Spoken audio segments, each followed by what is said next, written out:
त्यांना आशीर्वादाने भेटलेलं यश आहे.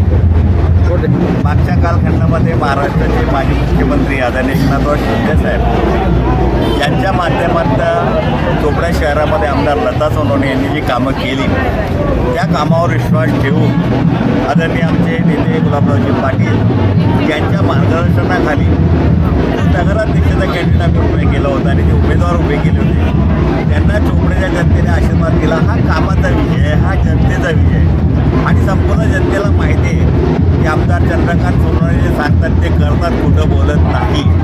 खरं तर जनतेने चोपड्याच्या कथाकथित पुढाऱ्यांना दाखवून दिलं की त्यांची जागा कुठे आहे म्हणून. आणि हे विकासाला झालेलं मतदान याबद्दल या मतदानाबद्दल चोपड्याकरांचं शतशः ऋणात राहू इच्छितो.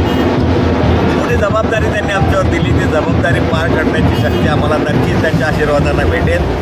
आपल्या नगराध्यक्षाचा नम्रता पाटील किंवा सारेच नगरसेवक जे आपण निवडून दिले याबद्दल पुन्हा मी आमदार महाराष्ट्राचे उपमुख्यमंत्री एकनाथराव शिंदे साहेब, आदरणीय गुलाबरावजी पाटील, आदरणीय आमदार माजी लता सोनवणे आणि मी प्राध्यापक चंद्रकांत सोनवणे, नम्रता पाटील आणि आमच्या सर्व नगरसेवकाच्या वतीने तुमच्या मनापासून आभार मानतो, कार्यकर्त्यांचे आभार मानतो.